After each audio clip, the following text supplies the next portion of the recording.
Listo, entonces estábamos en la parte del seguimiento, sabemos que tenemos claro que la mediana de recurrencia de glioblastoma, independientemente del tratamiento que recibe, va a ser de 6.7 meses, entonces a ese tiempo esperaríamos o un poco más adelantado que el paciente empiece otra vez con la recurrencia de la lesión, ¿no? Lo que hablábamos con el producto endoño precisamente es es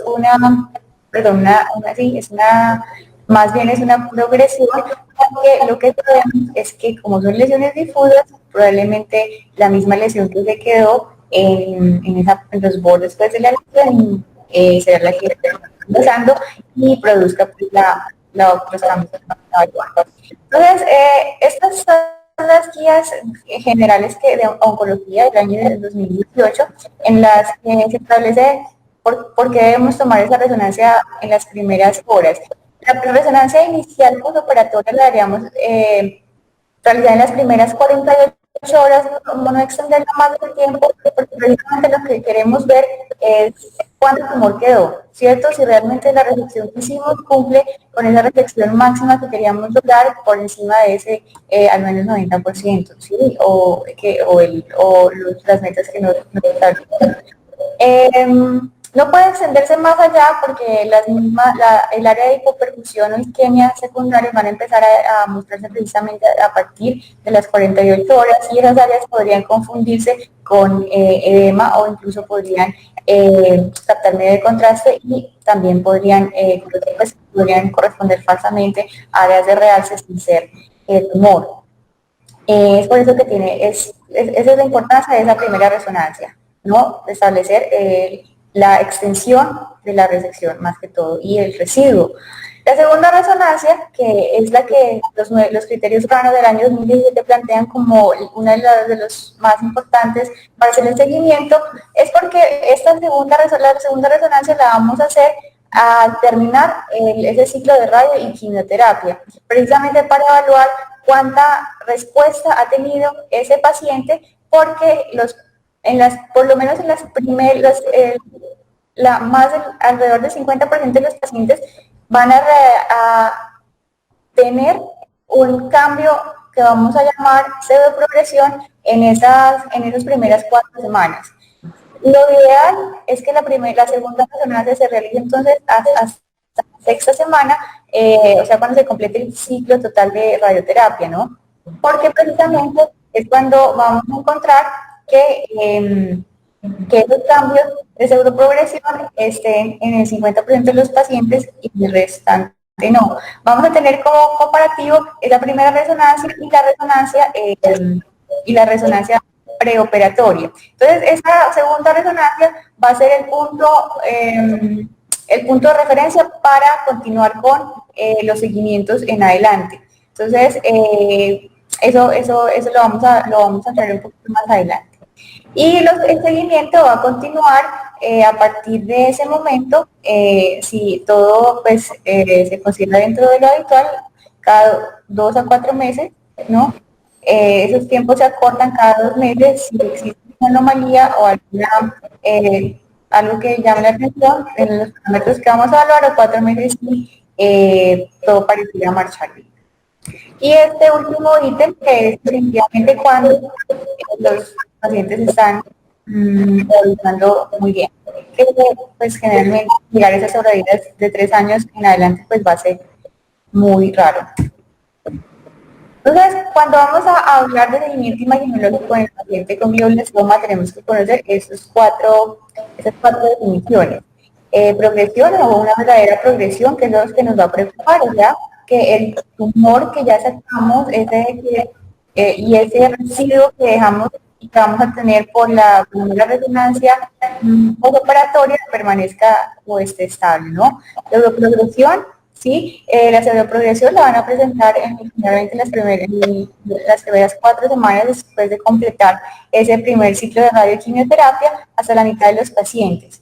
Y van a corresponder precisamente a esos cambios, que son generalmente solamente vistos a través de la captación del contraste, y se van a dar por un aumento en el en la permeabilidad vascular producidas por la radioterapia. Entonces eso va a hacer que el tejido se capte ampliamente el contraste y pareciera que hubiera una cavidad captante, ¿sí? Que no va a tener otros cambios en difusión o difusión, por ejemplo, ¿sí? Y tampoco pues en espectroscopía. Sin embargo, no es de ese 50% que parecieran tener esos cambios que ya les comenté, no todos van a estar del todo alineados, ¿cierto? De esos 50, de ese 50% que tiene pseudoprogresión, pues va a haber un porcentaje que va a tener una verdadera progresión y esos son los que vamos a tratar de evaluar. Hay otros conceptos que son importantes, como son la pseudorespuesta y la radionecrosis. Entonces vamos a estudiar cada uno de ellos. Bueno, estas son las referencias, las que están en el pie de página. Entonces, estos fueron los criterios RANO de hace 10 años, ¿no? Estaban basados en la imaginología convencional y eran básicamente el realce algadolíneo, ¿no? El y el T2, ¿no? Y es muy importante este criterio y era saber si el paciente había tenido aumento o un cambio en el uso de esteroides en las últimas 4 semanas antes de hacer la imagen de resonancia, porque precisamente eso se va a asociar a un cambio en la presencia del edema, ¿no? Y el manejo del edema y en la permeabilidad vascular, lo que va probablemente a tener cambios en estos ítems que sobre todo tienen que ver con el FLEG, ¿sí? Y que van a ser decisivos para saber si tengo un paciente que o que está pseudo progresando o que tiene una progresión verdadera, ¿sí? Bueno, el estado clínico del paciente es también importante para esos criterios RANO y este último ítem lo podemos encontrar acá. Entonces, lo que yo les había comentado, el aumento de la permeabilidad vascular y el aumento de la captación de contraste puede ocurrir por dos cosas. Si están aumentando los vasos sanguíneos, ¿sí? Porque el tumor sigue creciendo, esa fisiopatología que estudiábamos acerca del aumento de la angiogénesis, pues eso nos va a indicar de manera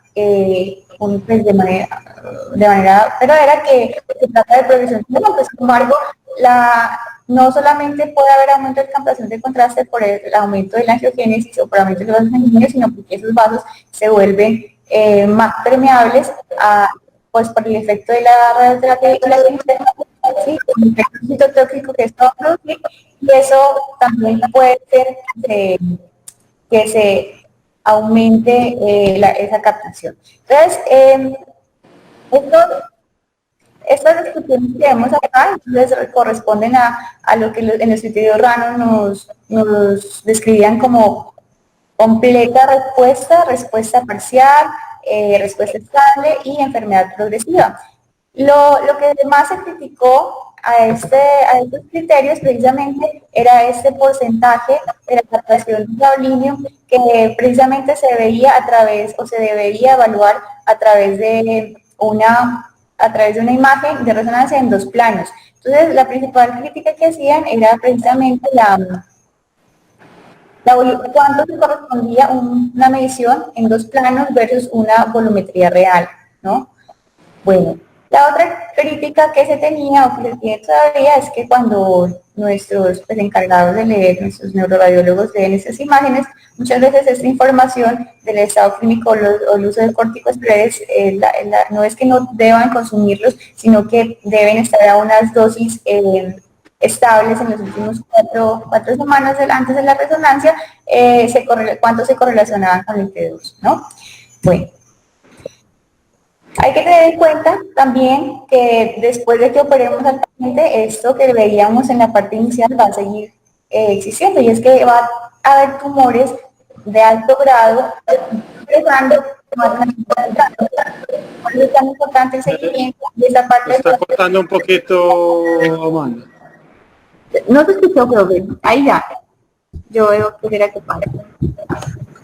Se está escuchando muy cortado, Amanda, la última parte. Y esto es como, esa es la parte más importante, creo yo. Ah, bueno, ¿y desde dónde, profe? Le repito, a ver, yo... No, ahí estás escuchándote bien, dale. Ok. Bueno, aquí. Bueno, entonces aquí estábamos hablando que lo que más se ha criticado, pues, las principales dificultades que tienen o que tenían esos criterios RANO del 2010, es precisamente que primero esta medición la hacía en dos planos. Eso es un plano axial, ¿sí? El tamaño más grande, donde nosotros veíamos el lugar donde realzaba el tumor, ¿sí? Y la dificultad era cuánto se correspondía esa medición axial o en dos planos con la volumetría real del tumor, ¿sí? Y la otra dificultad era que a veces los que nos ayuden no con la lectura de estas imágenes, que es tan importante, pues no van a conocer el estado clínico o el uso de los corticosteroides, ¿no?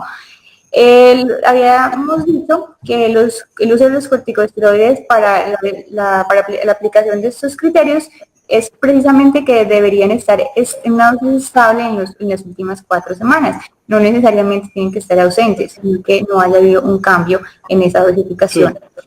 Sí. Pero generalmente, o sea, esto no es una escala radiológica. O sea, ¿qué quiere decir eso? Los criterios RANO juntan las escalas radiológicas, o sea, los criterios radiológicos con los criterios clínicos, y lo que quieren decir es que cuando usted tiene un paciente, así no cumple los criterios radiológicos, que le está pidiendo cada vez más y más esteroides, el paciente está en progresión. Ok. O si el paciente está estable o disminuyendo esteroides, ese paciente tiene criterios de que está respondiendo. Es más o menos lo que quiere decir esteroides. Y el estado clínico es eso. Entonces, lo que usted quiere decir con criterios RANO no es que sean unos criterios puramente radiológicos. Lo que quiere decir con criterios RANO es cuáles son los criterios que usted tiene para decir que un paciente está progresando o no está respondiendo a la terapia. Ahora, en radiología hay un montón de criterios, o sea, hay un montón de cositas que lo pueden a uno hacer un diagnóstico falso o de tener un diagnóstico malo con respecto a los criterios RANO. Y es que si usted, por ejemplo, ve a un paciente que tiene una captación después de 6 meses de haberle hecho la radioterapia y le empieza a tener una captación nueva, usted tiene que hacer un diagnóstico diferencial con una radionecrosis. Si está haciendo un crecimiento en las primeras, o sea, alguien por error le pidió una resonancia o porque la necesitaba por sospecha de infección, le pidió una resonancia, vio un aumento del tumor en el primer mes, eso quiere decir que puede ser una pseudoprogresión. Pero los criterios en general mezclan criterios clínicos y criterios radiológicos para saber cuándo un paciente está progresando a pesar de la terapia.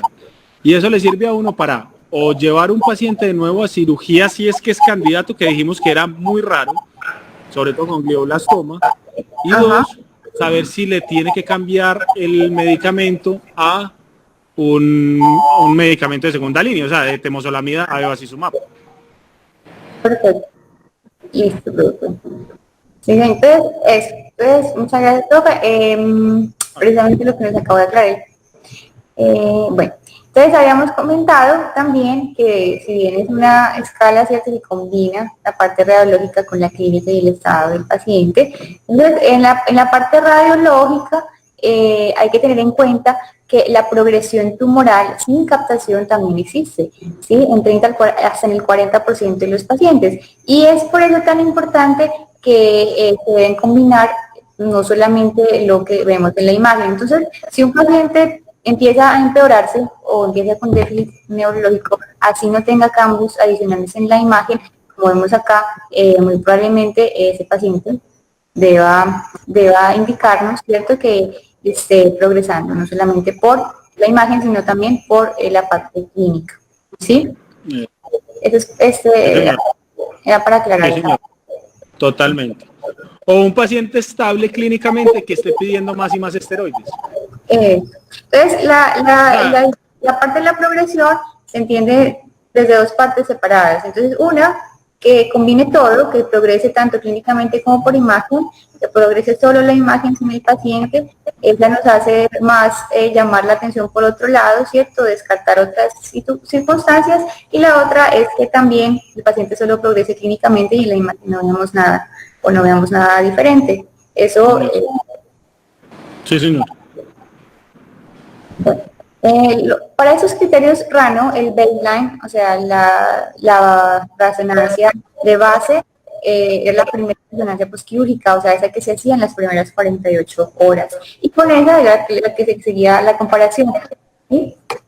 Bueno, eso cambió hacia los RANO modificados del año 2017, y es precisamente que ese baseline ya no va a ser la resonancia inicial, las primeras 48 horas, va a servir, como ya lo dijimos, para evaluar el porcentaje de tumor que se quedó, si no quedó nada, y el baseline ahora va a ser la primera resonancia después de completar el ciclo de radioterapia, ¿no? Bueno, eso es importante para ellos, porque lo que quieren, lo que se trata, y ese es un ejemplo precisamente, es tratar de disminuir todo ese efecto residual de la hemosiderina, de la sangre, del efecto de los hemostáticos, y también de los eventos de hipoperfusión o isquemia tempranos, que también podrían captar medio de contraste y que podrían dificultar la evaluación en lo siguiente, para hacer pues como la base para comparar las siguientes resonancias. Lo otro es que son muy claros en decir que realmente la resonancia en las primeras 48 horas es muy difícil de conseguir. Generalmente los pacientes en una importante cantidad terminan en la UCI y con recuperaciones más prolongadas por encima de los 5 días, y que la mayoría de los pacientes no se lograba hacer esa resonancia tan tempranamente. Entonces, que definitivamente para la cuestión de practicidad y también de parámetros pues radiológicos, la recomendación actual es precisamente tomar después de esa primera irradiación la base. ¿Sí, profe? Aló, profesor. Hola, profe. No, estoy escuchando. Perfecto. Bueno. Bueno. Sí, Amandita, sí, es cierto que el cambio, la primera resonancia servía de base para evaluar el post-radioterapia y post-radiocirugía del STUP, o sea, pues la terapia combinada inicial que hace el STUP. Y con eso comparábamos si estaba progresando o no, y con eso comparábamos las resonancias posteriores. En este momento se compara con la primera, porque hay artefactos, o sea, un montón de bobadas que se parecen a una progresión o que no dejan ver bien la comparación con las otras resonancias. En este momento la resonancia posquirúrgica de 48 horas sirve más, o sea, o al menos el criterio principal es reintervención o no reintervención. Okay. Pues ese es como la de 48 horas, pero no significa que no sirva para comparar la primera resonancia después de radioquimio. Hay pacientes que progresan después de eso, así algunos tengan pseudoprogresión. Ok, profe, perfecto. Listo. Bueno, y acá es muy importante otro concepto, y es lo que ellos hablan de enfermedad medible, ¿no? Que es otra dificultad, que a veces los tumores no son captantes o incluso se logran buenas resecciones, que la medición es menor de la medición en 2 planos, es menor a 10 milímetros. Entonces, esos tumores no medibles también pues pueden ser una dificultad a la hora de seguir. Pero precisamente ese va a ser el objetivo, no lograr un postquirúrgico en donde la enfermedad no sea medible. Bueno. Y hay un ensayo clínico que mencionan acá, creo que es una de las dos referencias que trae acá, y es que se basaron en ese estudio, ¿no? Precisamente para evaluar que hacía falta un predictor, o que había un predictor un poco más fidedigno, y es que la volumetría se asociaba un poco más con la predicción de la supervivencia de manera más precisa que la medición en 2 planos solamente del tamaño de ese... Amandita, yo le digo algo con respecto a esta parte que tenemos acá, que ya es un biomédico. En todos los tumores en el cerebro y en general en todos los tumores neuroquirúrgicos se ha intentado poner el volumen tumoral, pues eso pasa en schwannomas, eso pasa en meduloblastomas, eso pasa en gliomas y en otros, pues tratar de medir los volúmenes de tumor y no solamente en un plano medir una cosa unidimensional. O sea, claro, como en schwannomas medimos 2 centímetros para hacerle radiocirugía y cosas así. Lo difícil de lograr estandarizaciones de volúmenes es el método de medida, porque si usted va a coger pequeños cortes de 1 milímetro y le va a dejar la subjetividad al radiólogo de que ponga las medidas de un lado a otro según él vea el tumor, o si va a hacer una medida automática, cómo va a ser el volumen de dónde a dónde, sobre todo en algo, y el profesor Rivera me corrige, medir volúmenes en sólidos no platónicos, o sea, cosas que tenemos muy bien determinados en geometría, a veces es muy difícil. Entonces, no sé usted qué opina, profesor. Eso realmente no es muy apropiado, pero entonces la medición de esa volumetría pues sería un ideal, ¿no? Pero de todas maneras no vamos a tener nunca una esfera precisa, ¿no? No, sí, pero usted puede medir volúmenes irregulares. Pero el método en cómo los mide varía mucho. Profe Rivera, ¿usted qué le ha tocado de eso? Sí, lo que pasa es que el análisis termina haciéndose por una dimensión menor. O sea, cuando uno habla de volúmenes, el análisis que uno hace en este espacio tridimensional que nosotros manejamos o cuadridimensional se hace realmente en 2 dimensiones. O sea, lo de 3 se hace en 2. Eso conlleva pues obviamente a un margen de error y obviamente, claro, el cálculo de un volumen de un objeto que no es icosaédrico en ninguna de sus mediciones, obviamente es un cálculo que nunca va a ser preciso. Eso sería como lo que yo vería allí. Sí, totalmente, profe. Y ese es el problema que tienen. Hay métodos automáticos de medición volumétrica con contraste. Pero lo malo de los gliomas, y hay estudios acerca de eso, y es que los gliomas captan el contraste irregularmente. Y cuando usted va a medir residuos de algo que capta irregular, las máquinas no lo captan bien. Y cuando lo pone a medir en radiólogos, los radiólogos son muy subjetivos y las capas no cuadran bien. O sea, las capas, la capacidad pues de un radiólogo coincidir con el otro no son altas. Entonces es difícil medir volúmenes. Correcto. Ese es el problema. Correcto. Listo, maldito. Listo, profe. Bueno, tenemos imágenes, bueno, yo creo que, bueno, y estas imágenes, pues, ellos hablan de pues, las imágenes básicas, ¿cierto? El uso la comparación con el contraste, y esta imagen de sustracción, el mapa de sustracción, que dicen que precisamente puede mejorar la visibilidad de esas áreas de realce, sobre todo para esas enfermedades no visibles o esos tumores pequeños que a veces son difíciles de evaluar en el contraste habitual que tenemos. Bueno, este es como el algoritmo que plantean para el seguimiento de esos pacientes. Entonces se empieza desde el diagnóstico, ¿sí?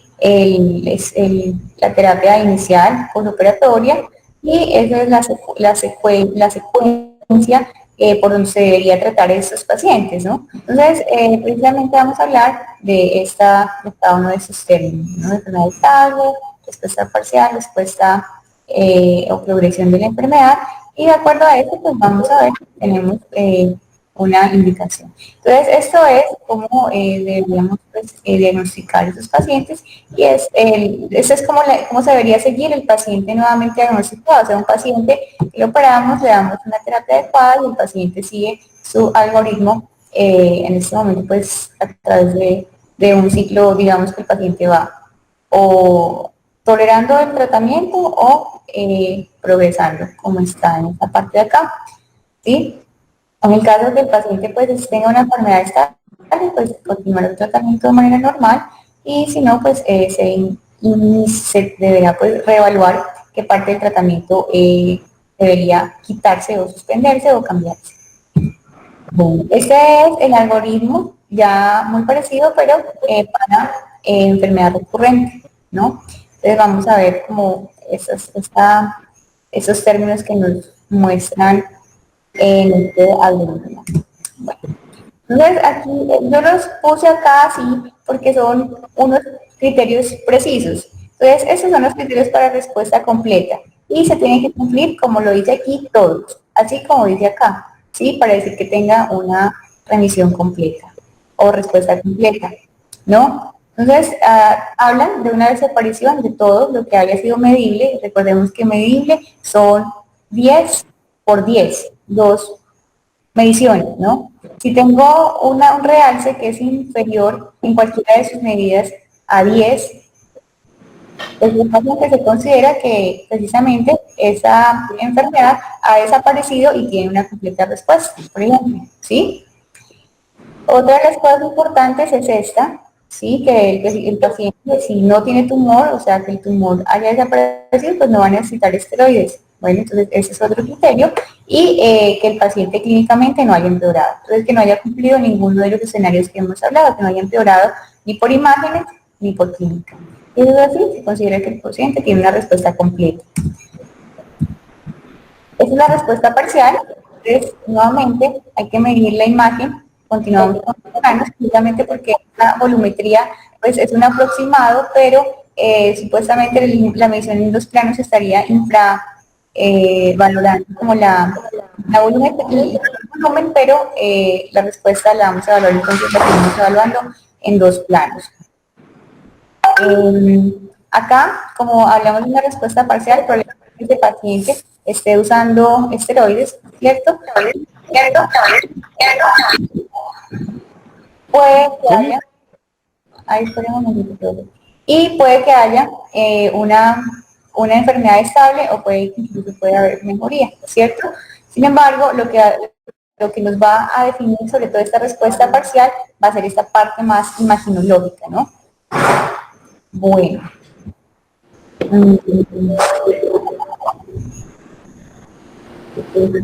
La parte de enfermedad progresiva es un poco más larga, porque esta enfermedad progresiva puede ser cualquier cosa, ¿sí? Y es ahí donde uno podría enredarse y podría entonces necesitar la ayuda de eso que evaluamos la vez pasada, sobre todo ya entraríamos a aplicar las ayudas como la espectroscopía, ¿sí? Entonces una enfermedad progresiva puede ser cualquiera de esos 4 escenarios que vemos acá, ¿sí? Al menos 2 de esos criterios que vemos, ¿sí? Es importante que tengamos en cuenta que si nosotros tenemos un posible tumor o una posible recurrencia de la enfermedad, la siguiente imagen la vamos a pedir en las próximas 4 semanas. Bueno, entonces, lo que yo entiendo es que precisamente la comparación después de de tener una impresión diagnóstica de enfermedad progresiva es que así tenga una comparación previa, debo esperar un mes adicional para ver si hay un cambio y establecer este diagnóstico. ¿Es eso así, verdad, profe? Sí, la cuestión es que uno con una sola, bueno, eso también es una cosa que uno no puede poner como en piedra. La cosa es la siguiente.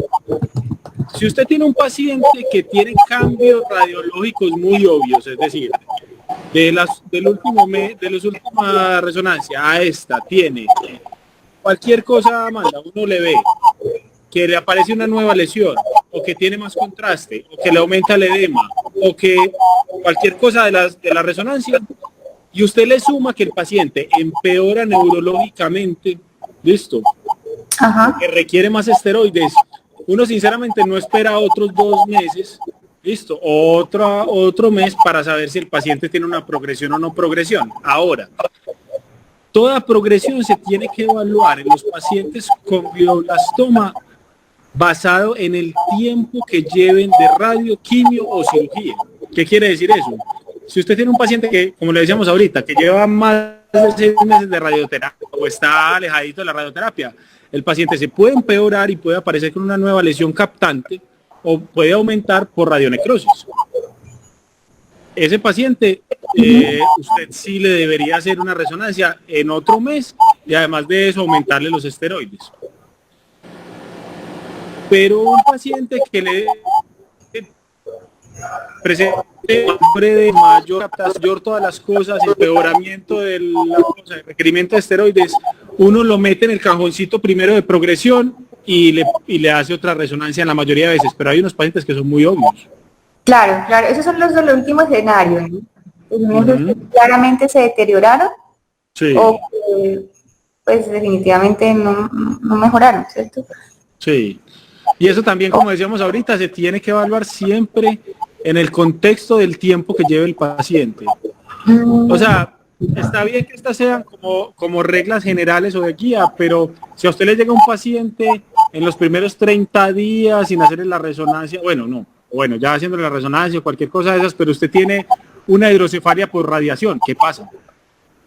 Listo, ese paciente usted no es capaz de atribuirle el deterioro neurológico a una nueva lesión o alguna cosa de esas. Entonces, está bien las reglas, pero las reglas se tienen que interpretar en los contextos de los pacientes.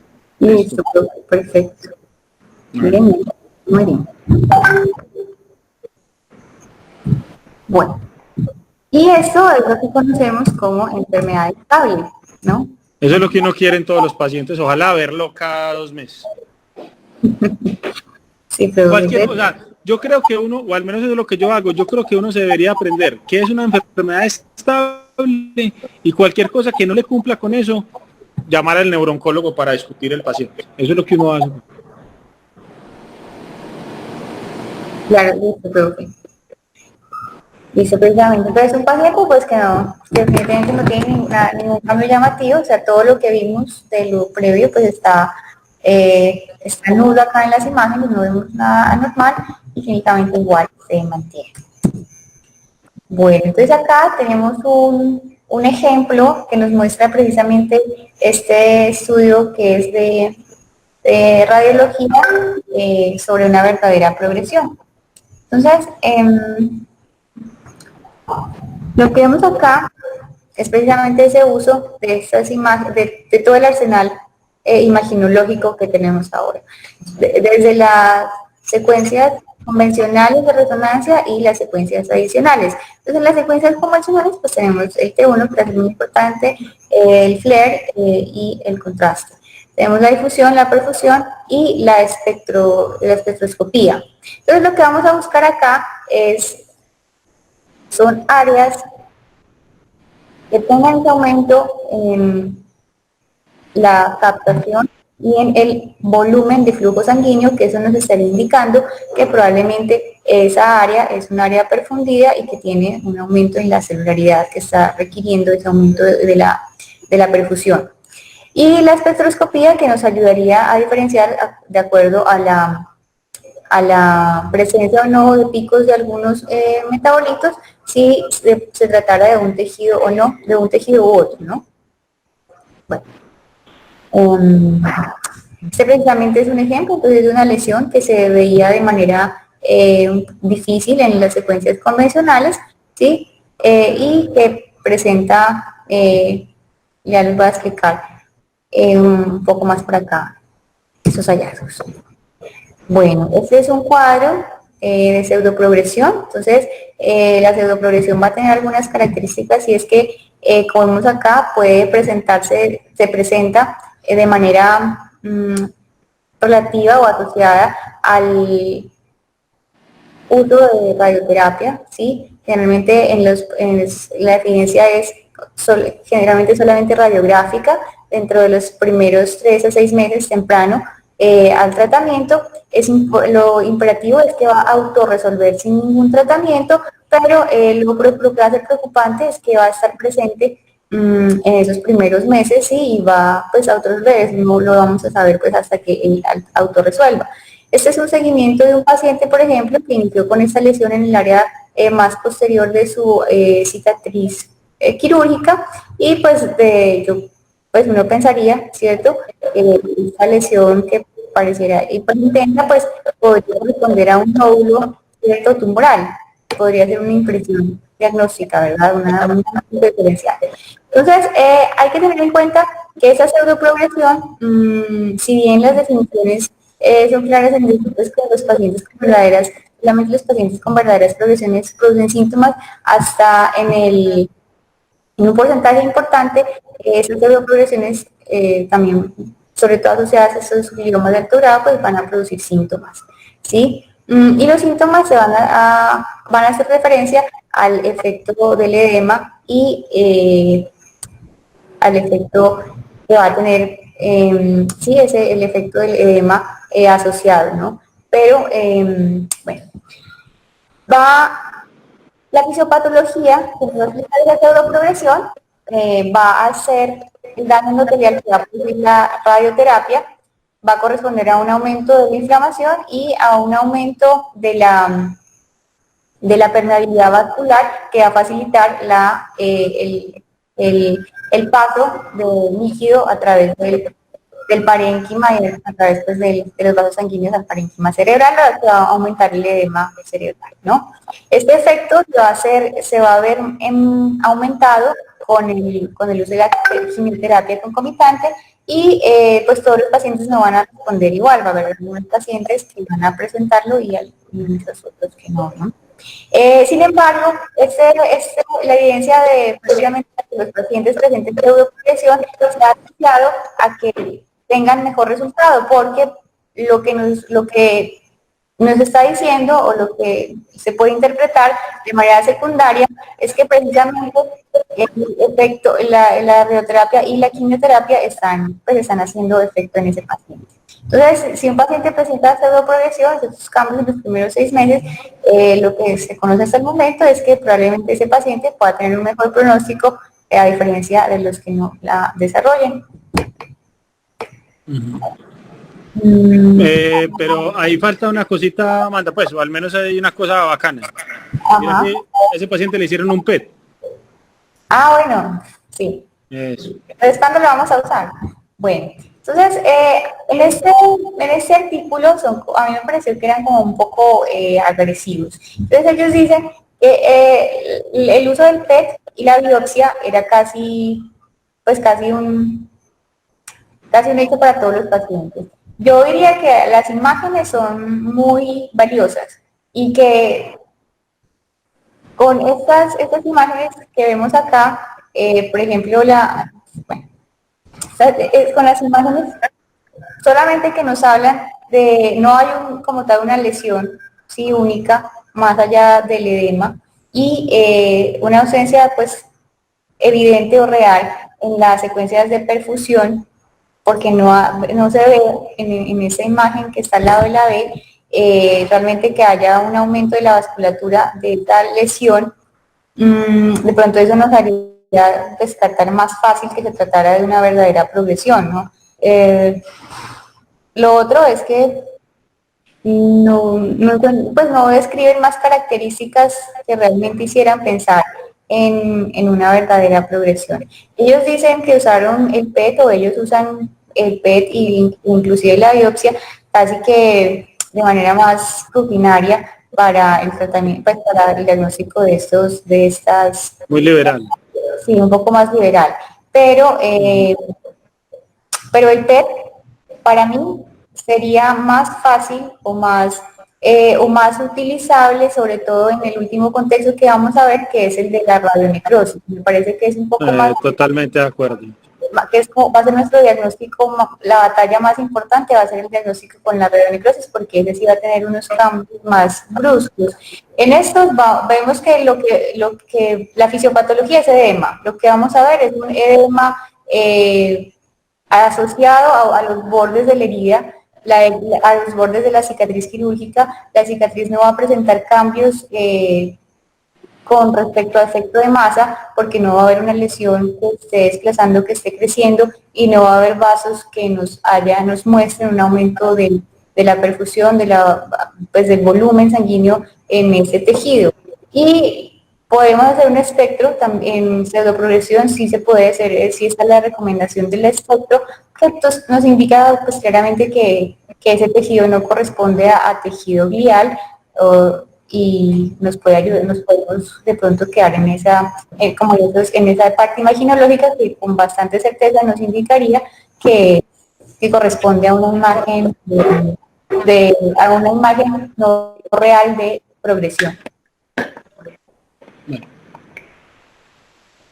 Bueno, es importante también tener en cuenta que la pseudoprogresión la vamos a ver con mayor frecuencia en los pacientes que tengan la metilación de la MGMT, esta enzima, precisamente porque ellos son los que van a tener mejor respuesta a la quimioterapia, ¿no? Entonces la vamos a ver en el 91% de esos pacientes y en el 41% de los pacientes no MGMT metilado, o sea que realmente va a ser un hallazgo muy frecuente. ¿Sí? Entonces, esta imagen sí es muy importante que la tengamos en cuenta y la estudiemos porque muy probablemente la imagen que vamos a ver en nuestros pacientes va a ser de por lo menos un edema perilesional después de recibir radioquimioterapia, ¿no? La mitad de los pacientes no MGMT y el 90% de los pacientes con la metilación. Y va a ser un poco más frecuente en las tumores de tipo oligo con respecto a las de estirpe astrocítico, porque ya sabemos también que esta estirpe oligodendroglioma tiene mejor respuesta y por lo tanto el daño inflamatorio, ¿no? Y el aumento de la permeabilidad y todo lo consecuente, pues va a verse más resaltado en esa población. Pues entonces existen algunas diferencias y algunas, ya esto es como un brochacito así general. Entonces vamos a ver acá en este resumen que les hice de algunas diferencias de progresión y pseudoprogresión, primero en las imágenes convencionales, es decir, T1, T2, FLER y contraste. Entonces, en la progresión, cuando tenemos una verdadera progresión, o sea, si podemos tener estas características que vemos acá. Si existe un compromiso nuevo del cuerpo calloso, probablemente esa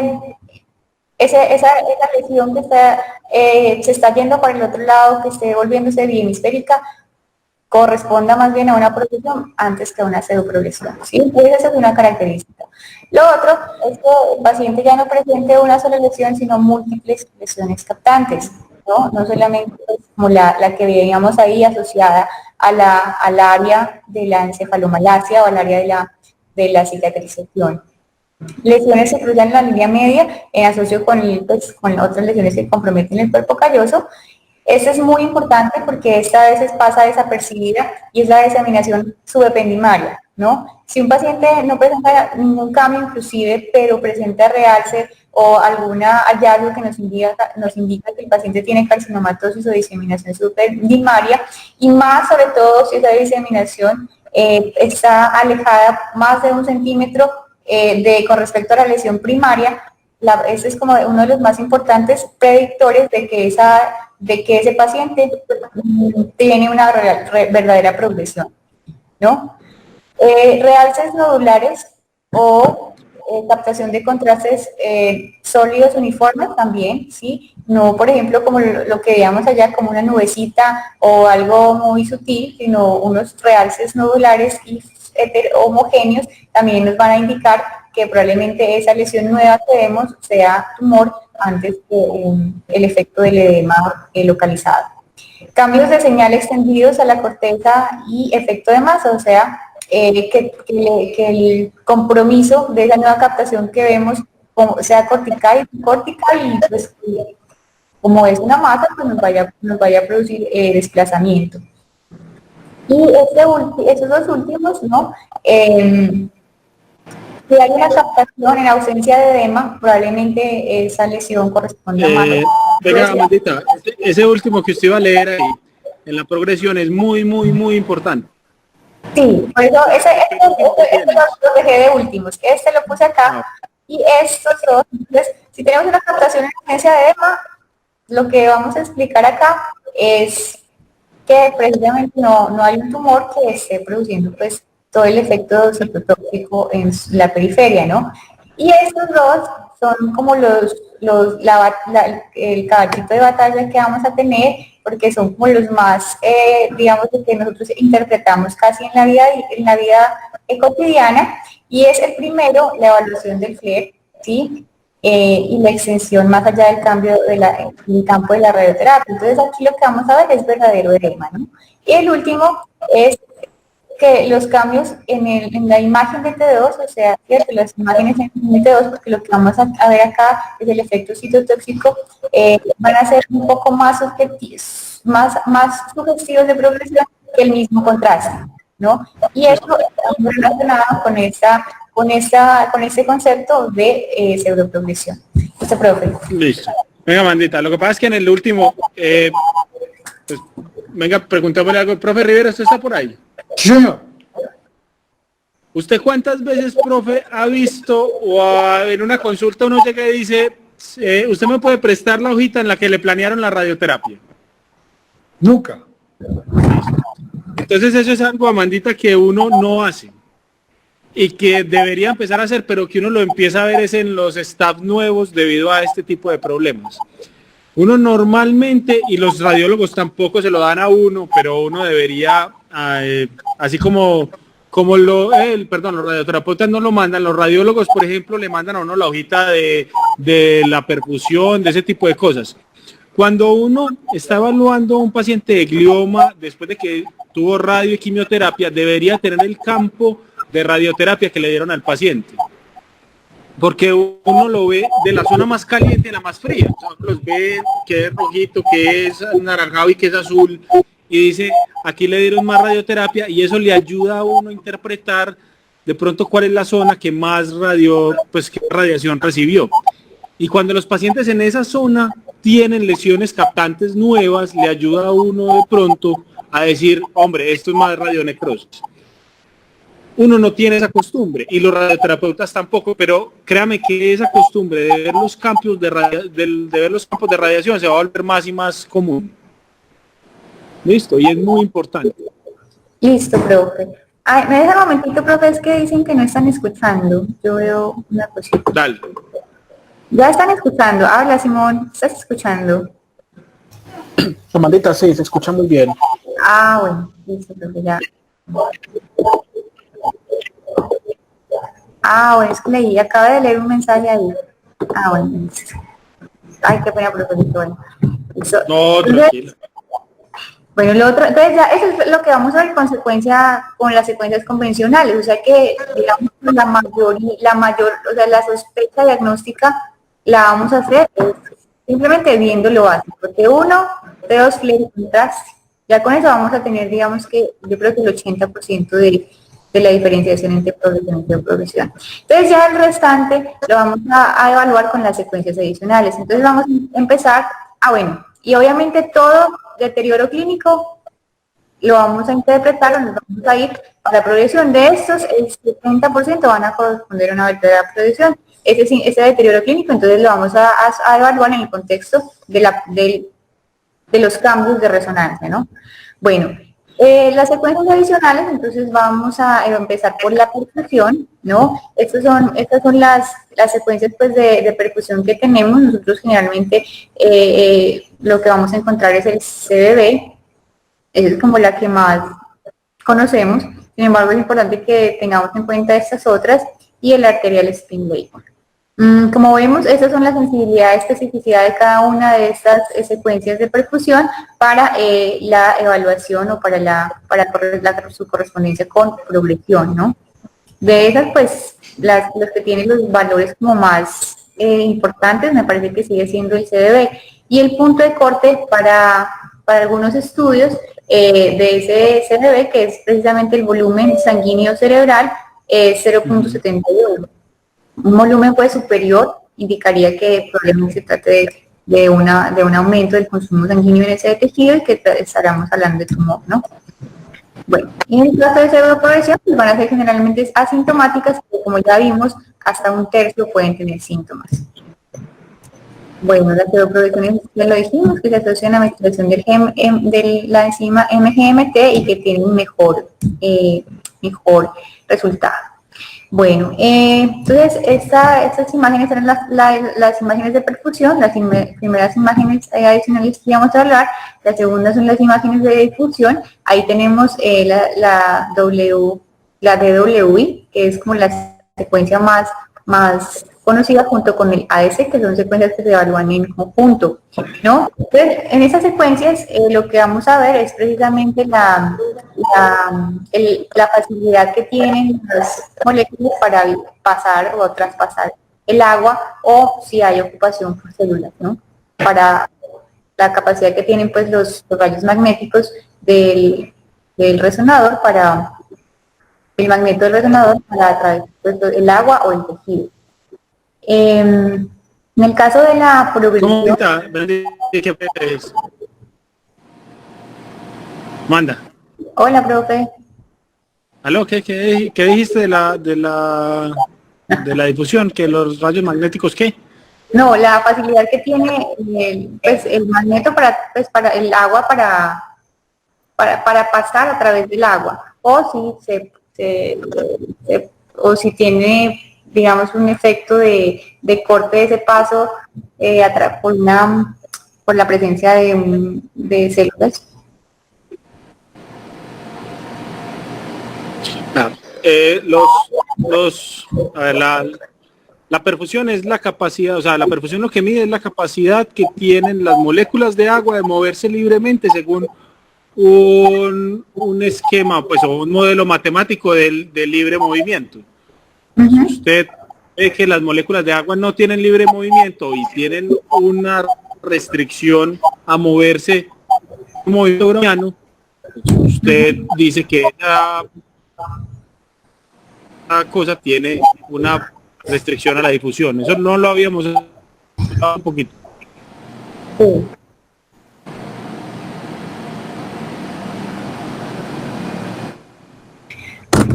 Sí, eso ya lo habíamos hablado, es precisamente el movimiento pues del agua, el movimiento del agua con respecto... ¿Qué?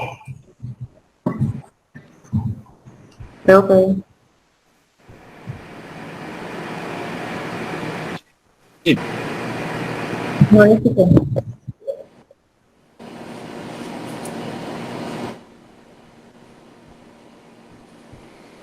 Hola, profe.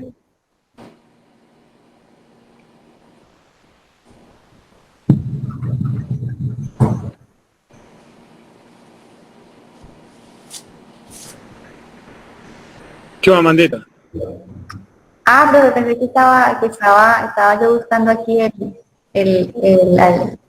No, hágale. Bueno, entonces habíamos dicho pues que No, para no demorar, ¿cuál es la diferencia de esa y progresión con eso? bueno, no, yo aquí lo que vamos a ver es pues, la detección pues del movimiento de las moléculas de agua, ¿no? Con respecto pues, a la presencia, a si esto se puede mover libremente o no, por si hay presencia de tejido que no permita que lo haga. Bueno, y lo otro pues es el coeficiente de esa difusión, ¿no? Bueno, el coeficiente aparente. Entonces, en la difusión generalmente lo que vamos a encontrar pues son esos bajos valores en ese coeficiente de difusión en lesiones pues que sean no captantes y que precisamente tengan edema. Y es importante que en esos contextos puede predecir inclusive la aparición de una progresión tumoral dentro de los próximos 3 meses. Los valores del coeficiente de difusión van a estar aumentados en esos pacientes y esto nos va a indicar pues edema, ¿no? Nos va a indicar pues progresión de la lesión. Y otros de las ayudas que nos mencionan son la anisotropía fraccional. Estos valores pueden encontrarse variables, ¿sí? En una verdadera progresión. Sin embargo, hay una asociación. Quiero decir que este es uno de los pocos estudios que no tienen un verdadero valor real. Sin embargo, puede haber más una asociación a diferencia de la difusión y la perfusión. Entonces, una anisotropía fraccional aumentada puede verse más en los pacientes con progresión que pueden tener esos valores un poco más disminuidos. Sin embargo, solamente hay asociaciones hasta el momento, pero realmente no hay una verdadera correlación, ¿sí? Una ayuda importante iba a ser la espectroscopía, ¿no? Después de estas imágenes que acabamos de ver.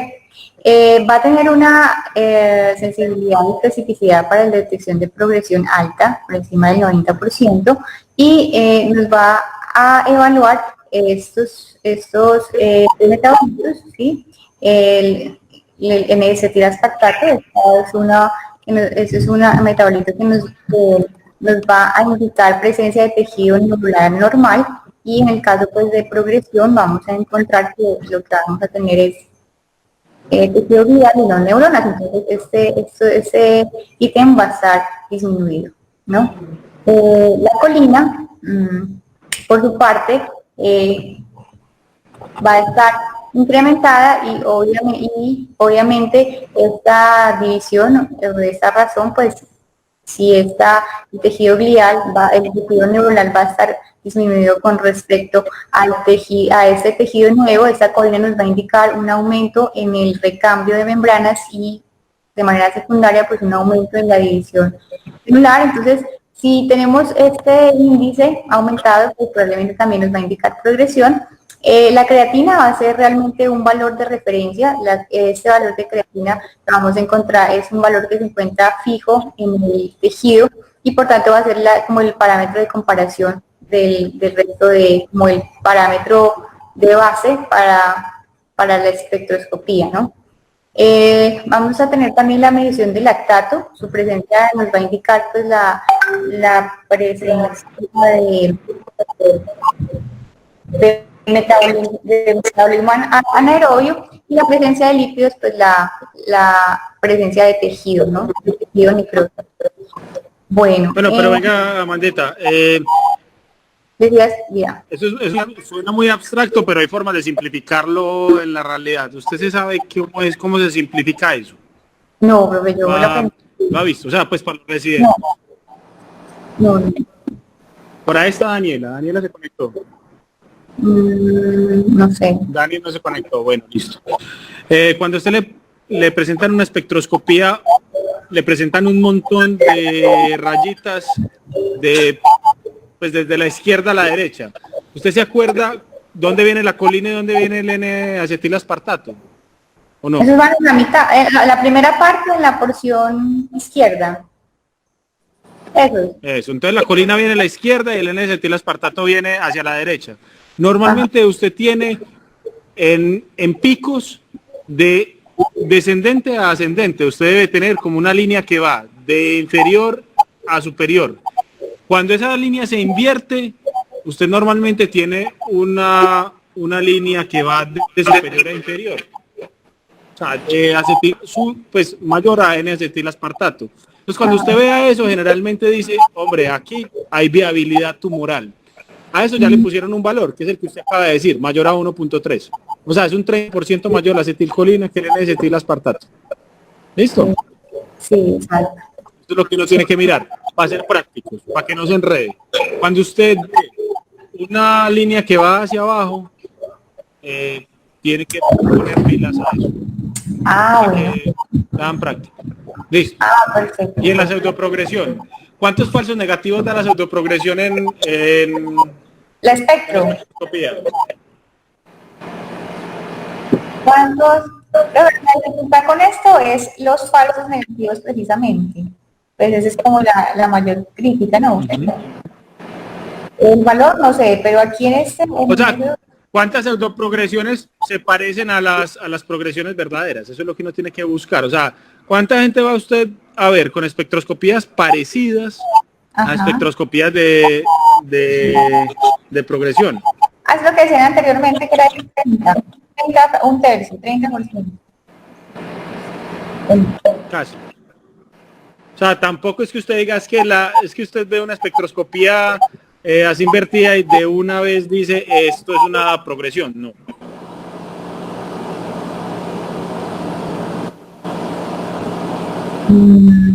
Listo, Amandita. Listo.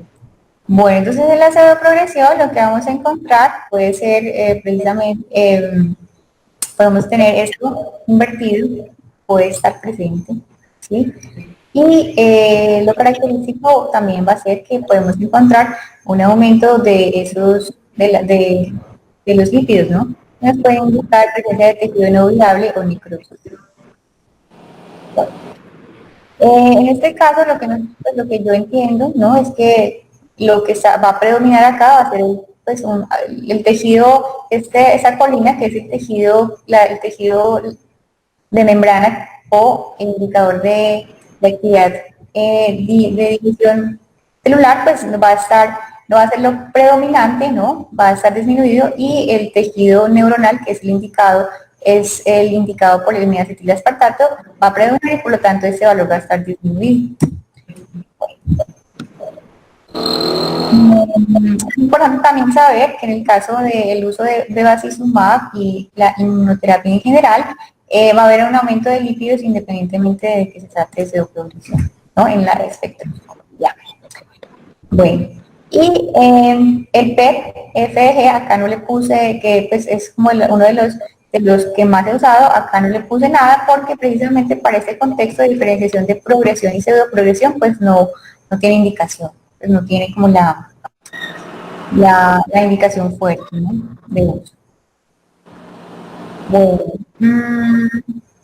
este es un ejemplo de un cuadro de pseudoprogresión. Entonces, este me parece un poco más llamativo porque precisamente lo que aquí nos muestra es el seguimiento de ese paciente, cómo la lesión fue desapareciendo. Sin embargo, pues, es una lesión, por ejemplo, esta, muy alarmante, ¿no? Porque pareciera que tuviera efecto de masa, inclusive, que lo puede presentar, ¿no? A este paciente le hicieron biopsia. En el artículo donde lo presentan le hicieron biopsia porque ellos consideraban precisamente por ese efecto de masa y por la captación tan en anillo, que por pronto no consideraron la pseudoprogresión de entrada. De todas maneras, el paciente autorresolvió y el diagnóstico de la patología fue no fue tumoral. Entonces, esta parte la traigo es precisamente porque, a pesar de que le veíamos esas ayudas que nos indican esos marcadores, en la resonancia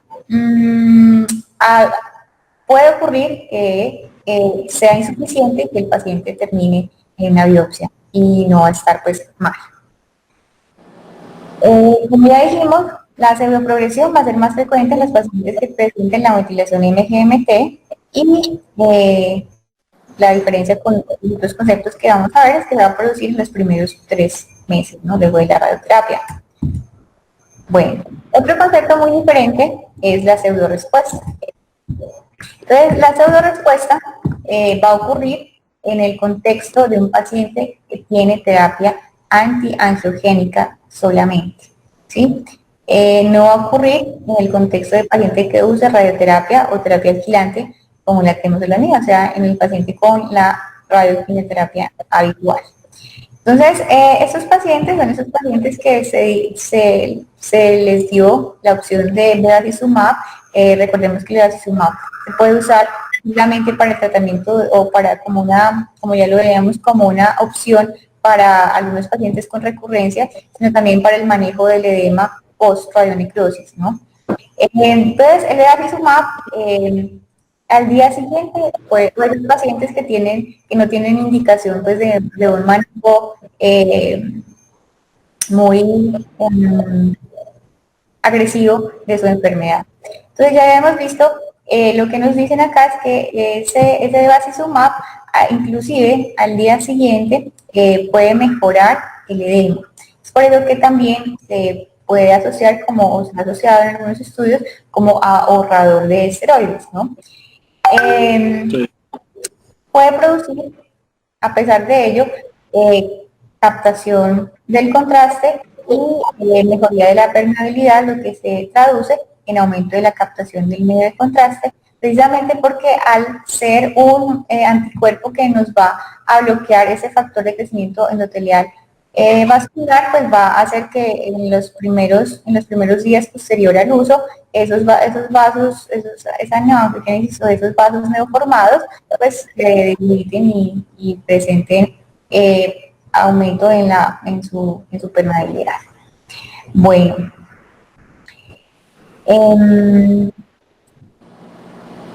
lo que vamos a ver entonces en estos casos de respuesta me parece un poco más difícil porque precisamente van a ser lesiones que van a ser hematizantes, ¿no? Van a ser lesiones hiperintensas en el T2 y en el FLE.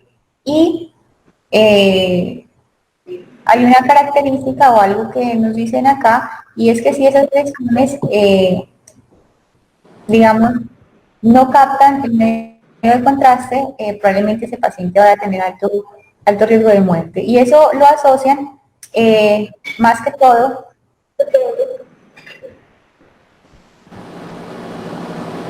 a un efecto similar a lo que... No se escucha. Ya. Hola. Bueno, y eso lo asocian a una... Ay. Hola. Ya, te estamos escuchando, perdón. Bueno, y eso lo asocian a un efecto similar al que veíamos como en el glioma herido, ¿no? Y es que son pacientes que, al contrario, empiezan a presentar un edema desproporcionado con respecto a la lesión inicial o a la lesión que tengan. Bueno, entonces esos pacientes son, la pseudorespuesta es, pues, la única es que no corresponde a nuestros pacientes habituales de radioterapia o quimioterapia, ¿no?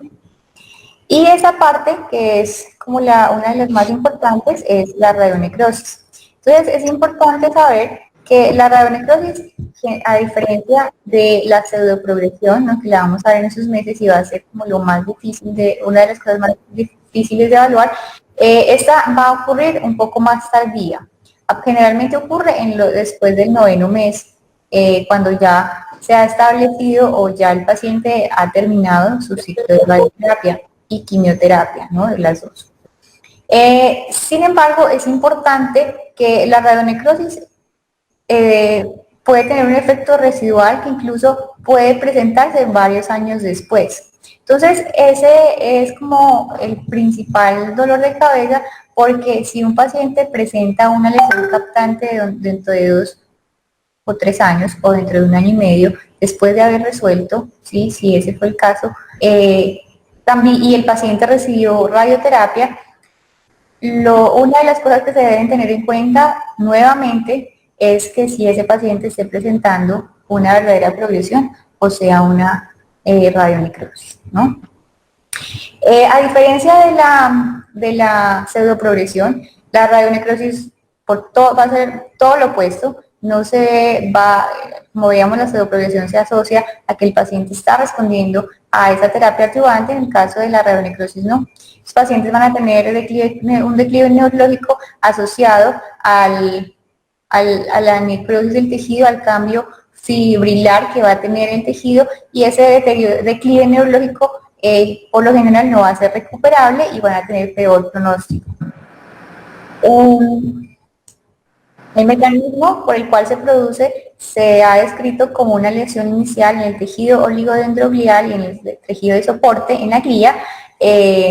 No todos los pacientes lo van a presentar y por lo tanto se ha descrito un mecanismo autoinmune que favorece la presencia de la respuesta a la cicatrización después de la radiación. Va a ocurrir necrosis fibrinoide irreversible, y eso es lo que nos va a explicar el declive neurológico, fibrosis, el tejido cicatricial de gliosis reactiva y una hialinización vascular. Entonces, cuando un paciente presenta radionecrosis, estamos ante un paciente con unos cambios que no van a mejorar, ¿no?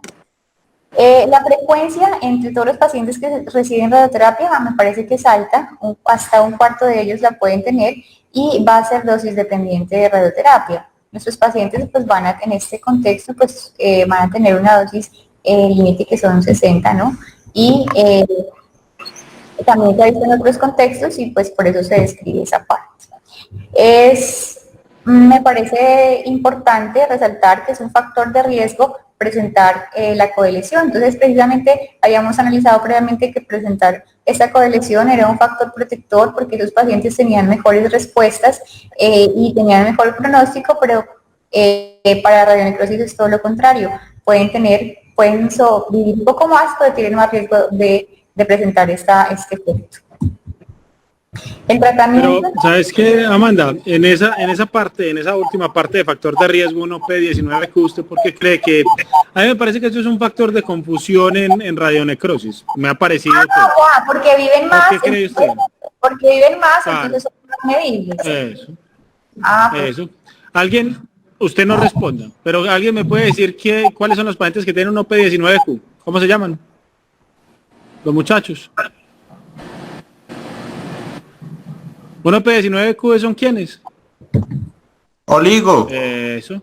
Y vimos que oligo, tanto en glioma de bajo grado como de alto grado, siempre viven más, comparados con los astros.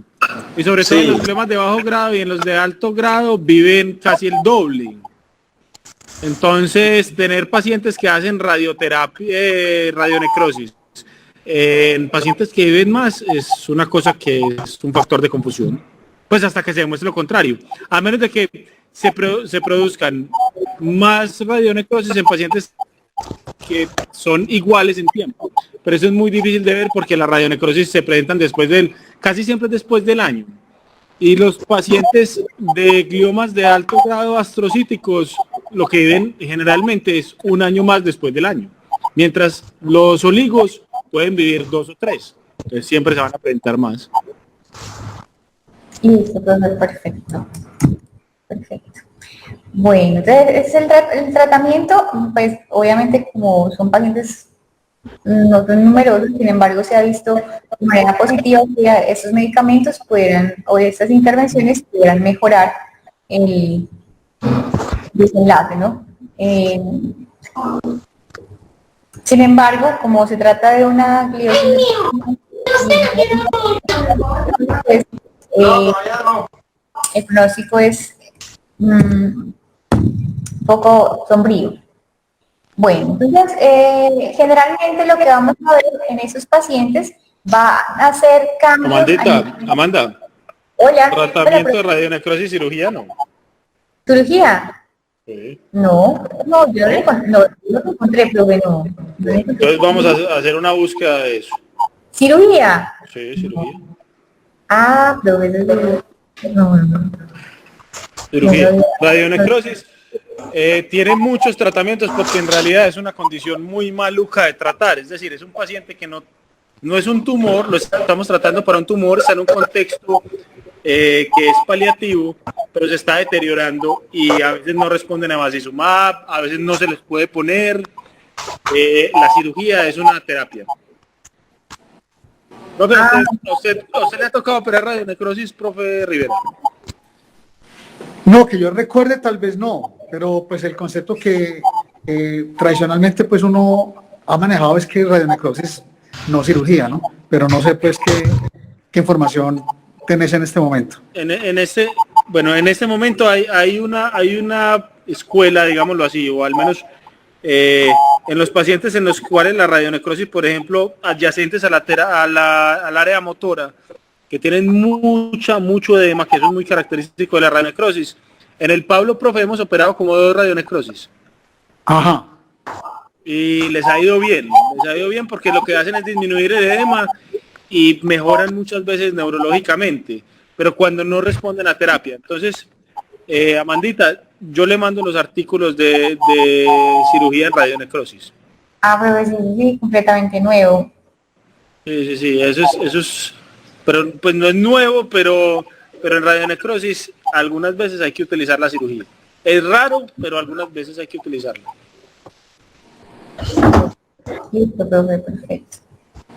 Bueno, entonces cuando hablamos de radionecrosis, estas van a tener una característica y son las que están a mano derecha de la imagen.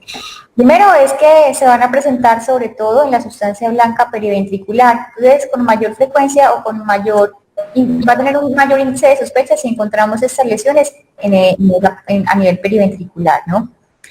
También pueden estar dentro o adyacente al campo de la radioterapia. Eso va a ser más difícil porque van a ser lesiones captantes dentro del área del tumor, donde estuvo el tumor, ¿sí? Pueden ser también contralaterales, entonces, digamos, de manera desprevenida, podemos ver una captación al lado contrario y nosotros diríamos que ya se volvió un glioblastoma multifocal, por ejemplo, pero puede ser radionecrosis, ¿sí?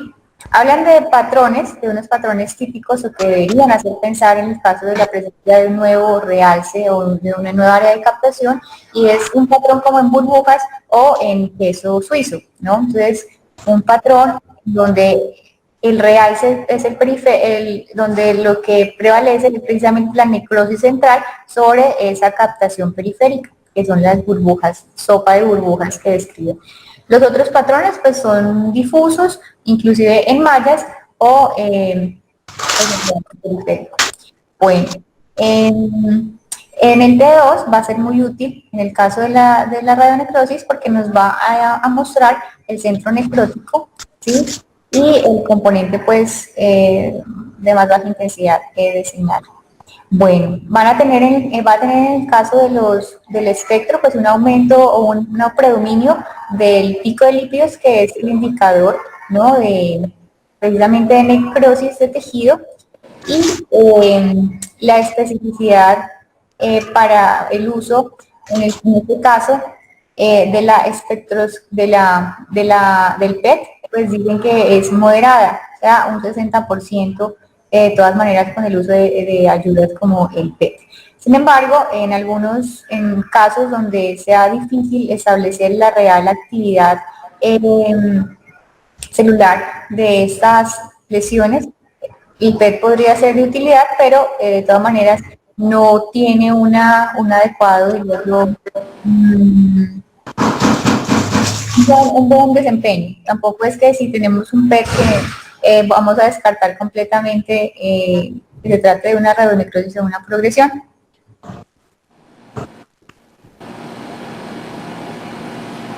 Bueno.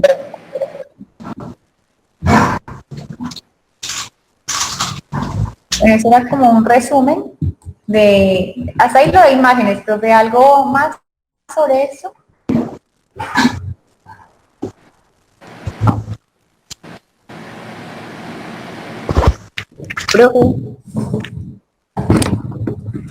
Bueno, entonces vamos a pasar ya. Perdón. Había desactivado el micrófono y estaba respondiendo. No, que Amandita, que hasta ahí está muy bien. Entonces, ya con eso, entonces si tenemos evidencia de que el paciente realmente tuvo una progresión verdadera, entonces les voy a mostrar este cuadrito de resumen, que es lo que encontré acerca de qué hacer en caso de recurrencia, ¿no? Entonces, cuando un paciente tiene una recurrencia, la sobrevida para ese paciente va a depender, ¿no?, de qué tipo de lesión tiene. Si es un glioblastoma, la sobrevida va a estar entre 8 y 12 meses, y si es un astrocitoma anaplásico, entre 12 y 18 meses. Me parece que todavía es alto, ¿no? Bueno, de todos los pacientes que presentan un empeoramiento en la resonancia al terminar la radio y la quimioterapia, como ya vimos, la mitad van a presentar pseudoprogresión y el resto, o una verdadera pseudoprogresión, y el resto una verdadera pseudoprogresión. Entonces, por eso es tan importante el diagnóstico en las imágenes. Entonces, después de esa recurrencia, como ya habíamos evaluado, candidatos a cirugía va a ser limitados, generalmente solo el 30 o el 20 o inclusive máximo hasta el 30% van a ser candidatos a una segunda cirugía, ¿no? Esto va a depender mucho del estado funcional del paciente y sobre todo de la edad y el estado funcional precisamente. Y de todos esos factores que les menciono acá, lo que vamos a evaluar de manera más imprescindible va a ser la diseminación ependimaria, porque en caso de presentarla, la sobrevida se disminuyó de manera significativa. ¿Sí? Es un paciente que precisamente no se vaya a beneficiar de nada más. Bueno, ¿cuándo vamos a reirradiar a un paciente? No tiene evidencia en globlastoma recurrentes, y su uso pues, sea más realizado bajo recomendaciones de expertos, sí, eso de reirradiación es una cosa muy difícil. Uh-huh. Y en contextos, por ejemplo, estos datos, por ejemplo, uno lee y encuentra en glioblastoma este concepto de reirradiación, y la bibliografía a la que lo remiten son estudios que no son de recurrencia de glioblastoma. Entonces, por ejemplo, los datos que encontré son estos: gliomas inducidos por irradiación, ¿sí? O sea, pues gliomas inducidos por irradiación que llevaban al menos 5 años de remisión, y a esos pacientes les ofrecieron una nueva irradiación, ¿sí? En estos pacientes se encontró una sobrevida general a 1 o 2 años, que son esas que acabamos de ver, de 59% y 15%, pero estudios como tal de reirradiación en pacientes con glioblastoma o astrocitomas anaplásicos o pólipos anaplásicos no hay, o no se encuentran pues reportados entre los que revisé. Y como les digo, esta es como la bibliografía más fuerte en cuanto a este concepto. La quimioterapia, entonces, y este concepto de que al menos hay algunos autores que refieren al menos 4 años de diferencia entre la previa irradiación para poder indicar una nueva radioterapia. Sin embargo, la sobrevida de nuestros pacientes no va a llegar pues como a 4 años. Uh-huh. Entonces, este concepto no podría aplicar. La quimioterapia, entonces podríamos volver a dar quimioterapia. Esto sí se ha planteado en varios grupos de estudio, y lo que ahora lo que se recomienda, o lo que se sugiere más bien, es podría reiniciarse un ciclo de temozolomía, especialmente si se cumplen estas 3 características, ¿no? Cualquiera de las 3. El paciente presente metilación de la MGMT, si el paciente respondió previamente en estricto asocio con esta metilación, si es que no la tiene en su diagnóstico, o que sea un estricto libre.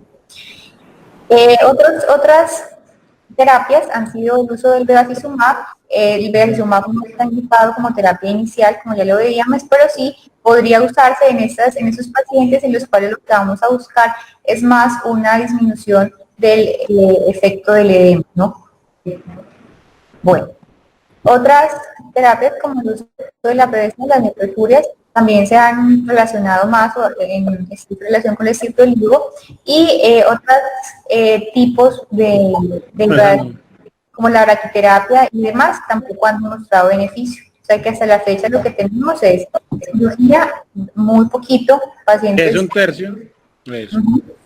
Pacientes muy funcionales que de todas maneras obliguen como a una reevaluación real del caso, y con unas imágenes muy buenas que realmente nos indiquen que el paciente no tiene una enfermedad multifocal y no tiene una diseminación ependimaria, y la quimioterapia podría ser como las 2 opciones que podríamos indicar en pacientes recurrentes. Bueno, yo creo que vamos a ir a parar. Bueno,